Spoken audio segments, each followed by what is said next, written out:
Hello and welcome to our Bible class looking at the 10 plagues. Last week we looked at the call of Moses, that God had called Moses out of his time shepherding for 40 years to come back and rescue his people from Egypt and take them back to the promised land that he had promised to Abraham, Isaac, and Jacob after 400 years of slavery. They were finally going back home. And Moses went back and God said, go to Pharaoh and I want you to show him these signs. Gave him the sign of throwing down his staff and having it turn into a snake, of putting his hand into his cloak and it coming out being leprous, full of this terrible disease, and then putting it back into his cloak and being completely healed, and finally turning water into blood. But Pharaoh saw all these signs and did not believe them. Just as God had told Moses, Pharaoh's not going to listen to you.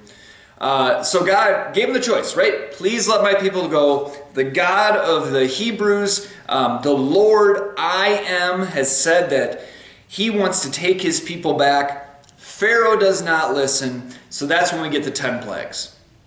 Pharaoh has been at war, really, with God's people. He's been trying to work them to death. He was killing infants by throwing them into the river, by instructing his midwives to go out there and kill all the little baby boys, by trying to work them to death. Again, later on in 80 years after the first stories, throwing the babies into the Nile that we heard about in Moses' time, taking away their grain to make the bricks. So Pharaoh is at war with God's people, killing God's people, and God fights back for the Israelites through the 10 plagues. So we're going to look at the 10 plagues today. Actually, we're going to look at 9 plagues today. Next week, we're going to take a whole lesson looking at the Passover.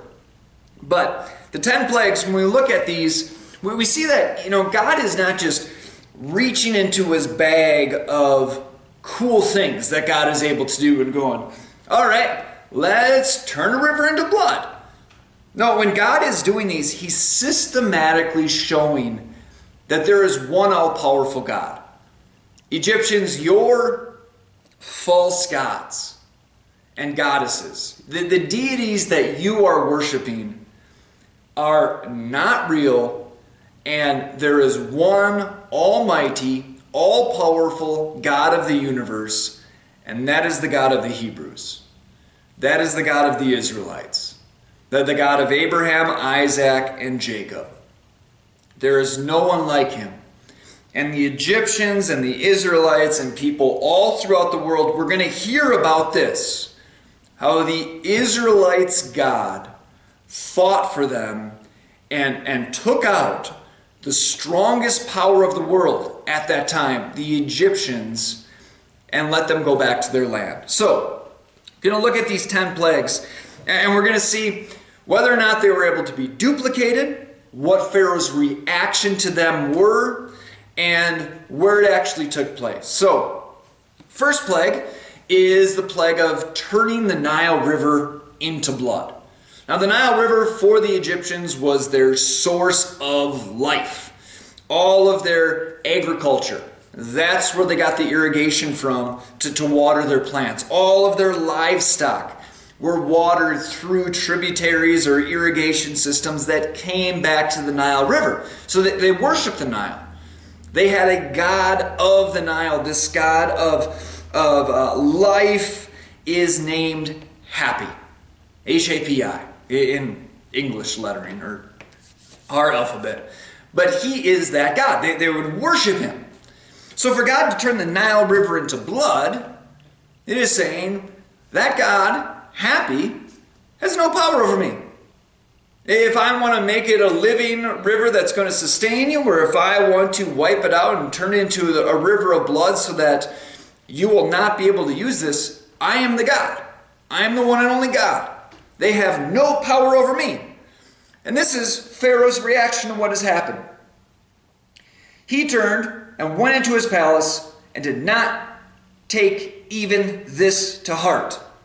And all the Egyptians dug along the Nile to get drinking water because they could not drink the water of the Nile. So Pharaoh sees what has happened. and just says, whatever, turns and walks away.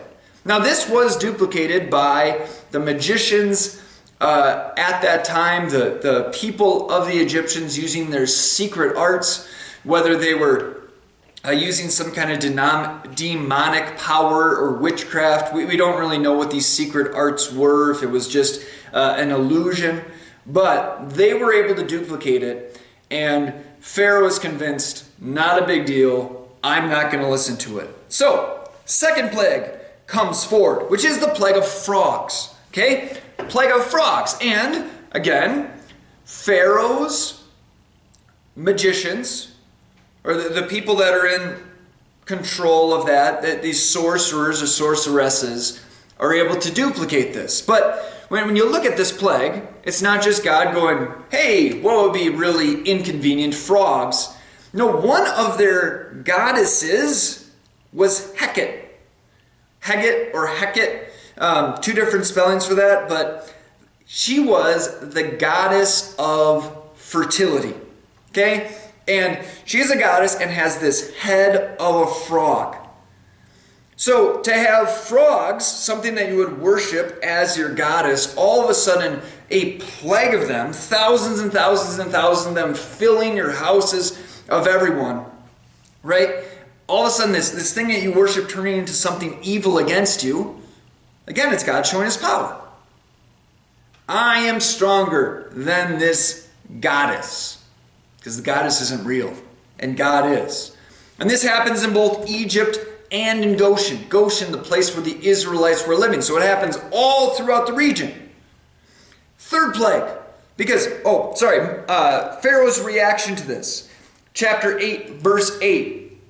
Pharaoh summoned Moses and Aaron and said, pray to the Lord to take the frogs away from me and my people, and I will let your people go to offer sacrifices to the Lord. Moses said to Pharaoh, I leave to you the honor of setting the time for me to pray for you and your officials and your people, that you and your houses may be rid of the frogs, except for those that remain in the Nile. Tomorrow, Pharaoh said. Moses replied, it will be as you say, so that you may know that there is no one like the Lord our God. The frogs will leave you and your houses, your officials, and your people. They will only remain in the Nile.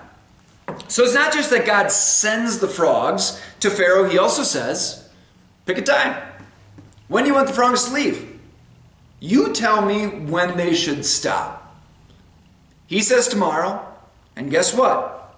Next day, frogs leave. After Moses and Aaron left Pharaoh, Moses cried out to the Lord about the frogs that had been brought on Pharaoh. The Lord did what Moses asked. The frogs died in the houses, in the courtyards, in the fields. They were piled up in heaps. The land reeked of them. But when Pharaoh saw that there was relief, he hardened his heart, would not listen to Moses and Aaron, just as the Lord had said. Sees what has happened, picks the time. God stops at the right time. All the frogs die at the same time. And then Pharaoh says, nah, never mind. There's relief from this plague. Problem solved. Let's move on. Get to the third plague. Third plague is the plague of gnats. Gnats. Now, the Egyptians had a god of the land. Okay, the land, the dirt, the dust. His name was Get. And you see in this image above me, Get is the one underneath. His wife is Nut. She is the god of the sky. So the god of the sky and the god of the land were married together in Egyptian mythology. And Get has this head of a snake that comes out. You can kind of see that. But the dust, that's what happens. You have all of a sudden these, dust, lice, gnats, little swarming, itchy creatures that come out of the ground like the dust is coming up and attacking the people. So, this is what happens when the gnats come. The magician said to Pharaoh, this is the finger of God. The third plague, the magicians that were there in Pharaoh's house could not duplicate this. Said, this is the finger of God. But Pharaoh's heart was hardened, and he would not listen, just as the Lord God had said. So he refuses to see God's power. Even though this has happened, even though his scholars by their science say, we can't do this. This is something more powerful than our gods and goddesses. Pharaoh hardens his heart and refuses to listen. Fourth plague is the plague of flies. Okay, so Lord says to Moses, get up early in the morning, go tell Pharaoh, let my people go so that they can go worship me. Okay, and a plague of flies comes on the people. Now the Egyptians had a god named Khepri, who was one of their gods of creation. There are multiple creation stories for the Egyptian mythology. Some of them come from frogs and different things, but Khepri is one of their gods of creation, and he has the head of this flying insect. Here it kind of looks like a beetle. Other places it looks more like a fly. But again, one of their gods that they would worship. And when this happens, there's this plague of flies that come all over the people. Here's what Pharaoh says to them. He changes his mind a little bit. He realizes, wow, this is really escalating quickly. Pharaoh said, I will let you go and offer sacrifices to the Lord your God in the wilderness, but you must not go very far. Now pray for me. Ask your God who brought upon these flies to take them away. Moses answered, as soon as I leave you, I will pray to the Lord, and tomorrow the flies will leave Pharaoh and his officials and his people. Only let Pharaoh be sure that he does not act deceitfully again by letting the people go to offer sacrifice to the Lord. So, Pharaoh, don't change your mind. You said you're going to let us go offer sacrifices. Let us do that. I'll get rid of these flies by tomorrow, but be a man of your word. Moses leaves, prays, verse 32 of chapter 8, but this time also, Pharaoh hardened his heart and would not let the people go. As soon as the flies leave, problem solved again. All right? He just is flippantly saying, yeah, hey, I promise I'll do better. Oh, never mind. Okay, I am the one that manipulates the God. I'm the one that makes promises to Moses, and then as soon as my problems are solved, I'm not going to listen to him anymore. So, fourth plague was flies. Fifth plague comes forward. Oh, I should go back. With the flies. This is the first plague that God makes a distinction between the land of Egypt and the land of Goshen. Okay, first three plagues. The Nile River, the blood, went all the way up probably to the Mediterranean Sea. Affected Goshen, affected the land of Egypt. The plague of frogs is in Egypt and in Goshen. The plague of gnats, the lice and the dust is in Egypt and in Goshen. But with the flies, God says, I'm going to make a distinction now. I'm going to distinguish between Egypt and between the land of my people, where the Egyptians live and where the Israelites live. The flies are going to be there, they're not going to be over here. And it was just as God said. We'll see it again here for the rest of the plagues. But livestock now. So the livestock are going to break out with this disease that moves forward. And one of the goddesses of the Egyptians was Hathor, okay? Head of a cow. She is one that ushers in the afterlife. Also the goddess of art and drunkenness and kind of creativity. Many different kind of areas that she goes into. And there's a lot of stories for her mythology. Possibly, right, why they made the golden calf. That was going to be there and also set up later in Israel at a couple of different sites that are going to be there. Okay, but this is Hathor, okay? This goddess with the cow horns coming out of her head. So the livestock affects just the livestock of Egypt. And here's what Pharaoh does. Chapter 9, verse 7. Pharaoh investigated and found out that not even one of the animals of Israelites had died. You have all this disease breaking out among all the Egyptian animals, but none of the Israelites died because that's what the Lord said. I'm only going to send this to Egypt and not to Goshen. Yet, his heart was unyielding, and he would not let the people go. Let's move on. Now we get to the plague of boils. Plague of boils, so just this terrible skin condition that comes upon the people.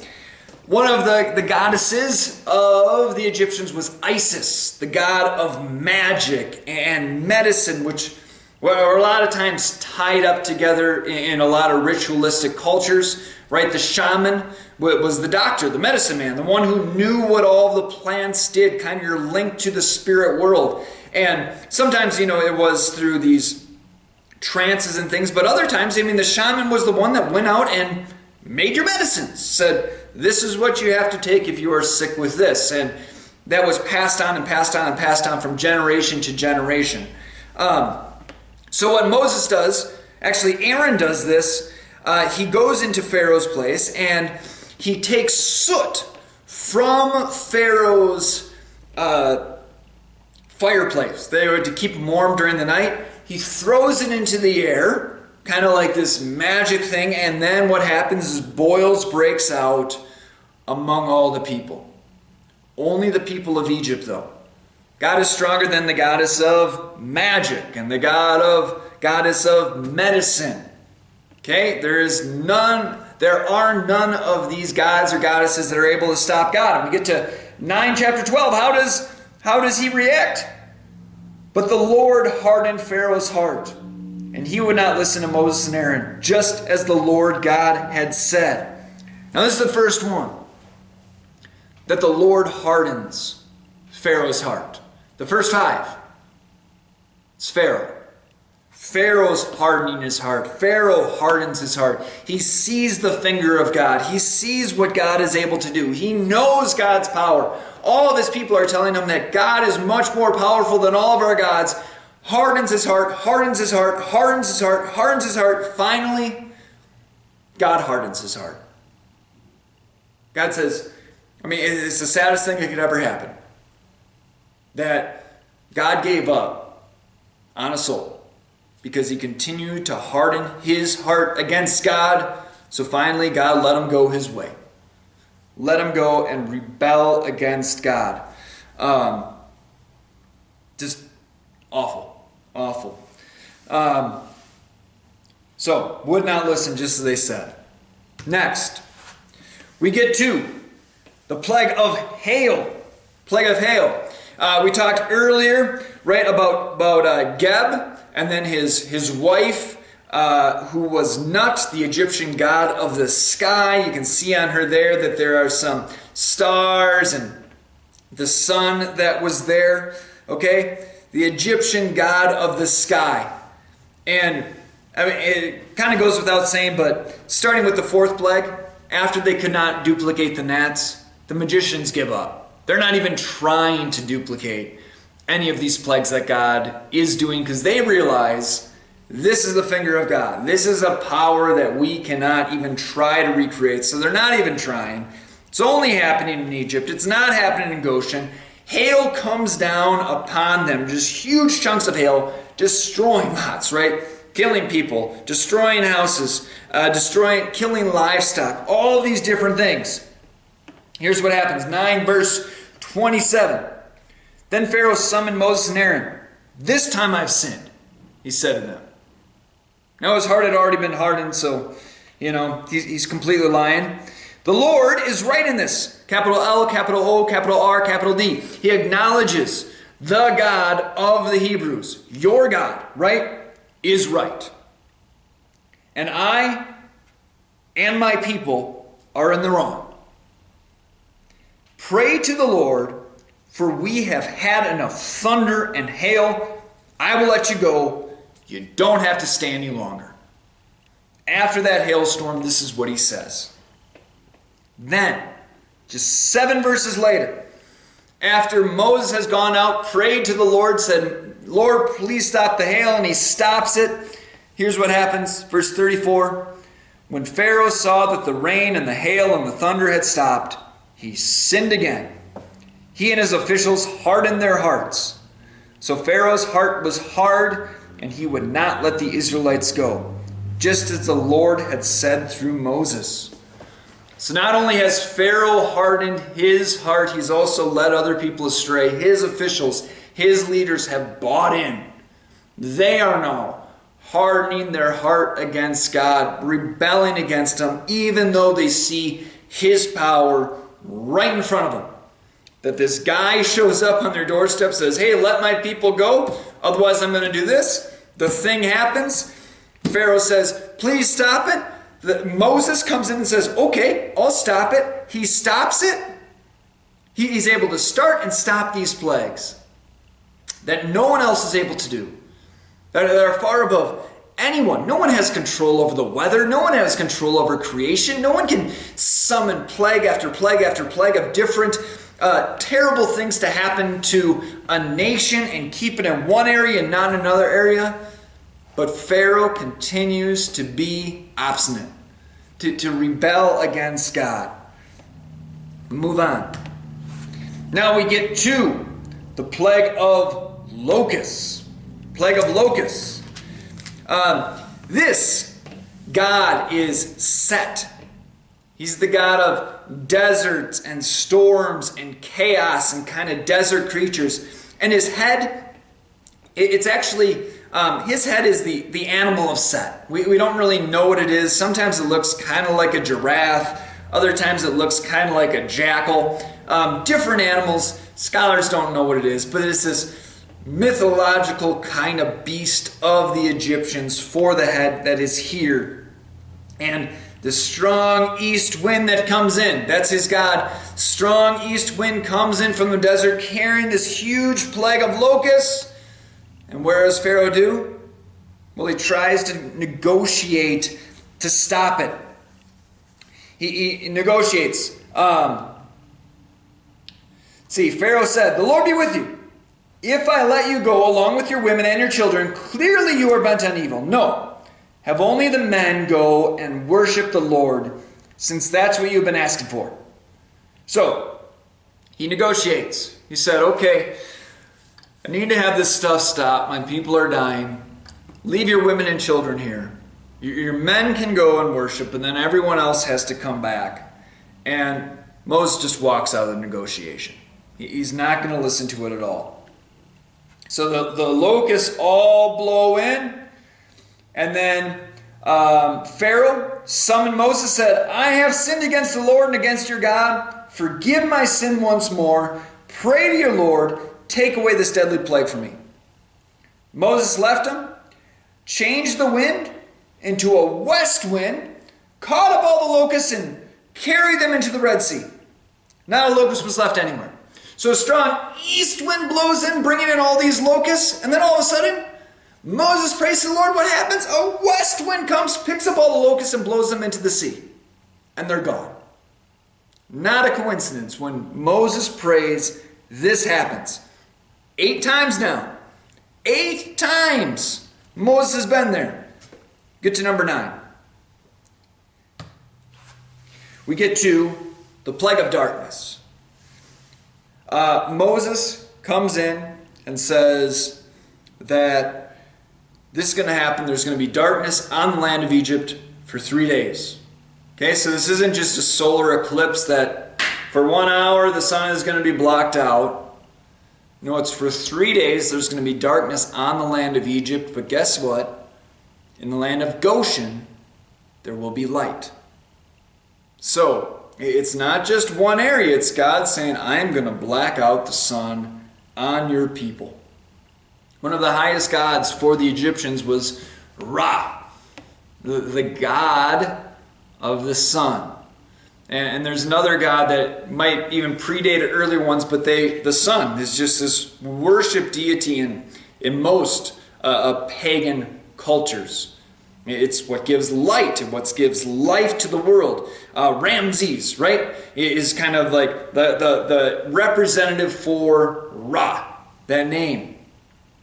And so to block him out, to say, I can stop your false god from being near you, because he's not real, and I am, is this just message to all those Egyptian people. Why do you trust in false gods? Message to Pharaoh. Why would you ever follow something that is weaker than me?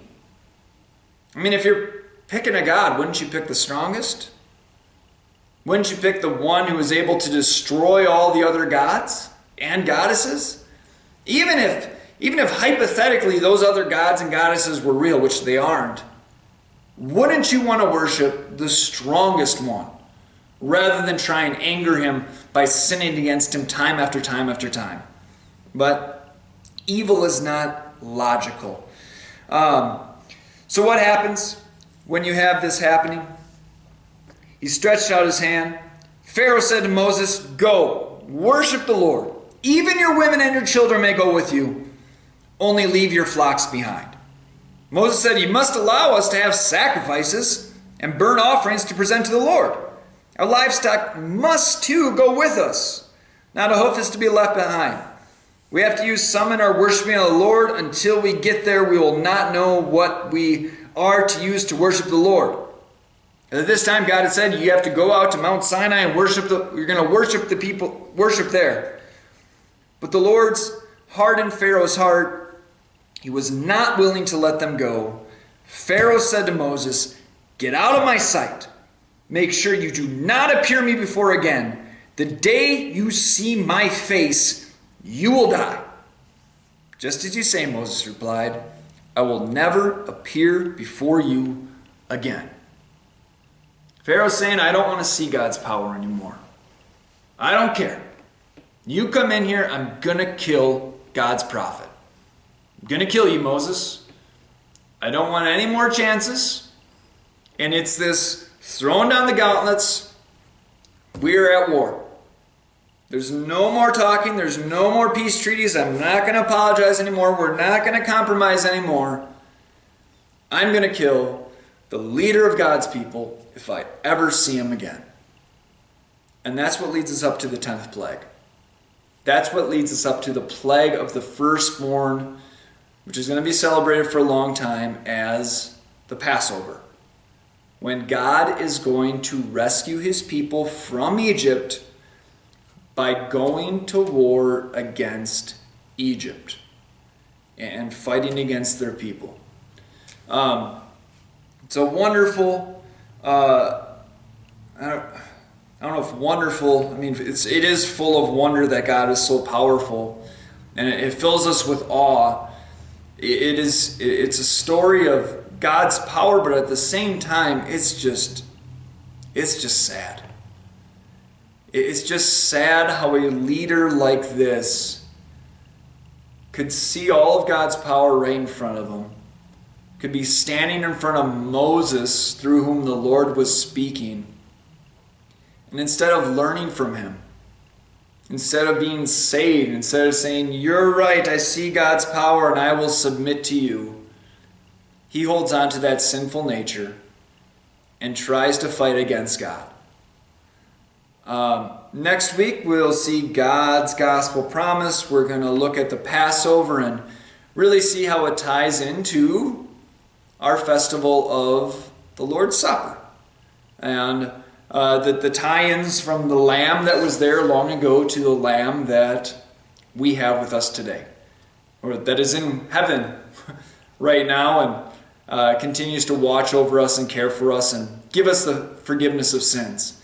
Thanks for joining us, and hope you learned something. If you have any questions, please email me, text me, call me, stop by church. Be happy to see you. God bless you. Goodbye.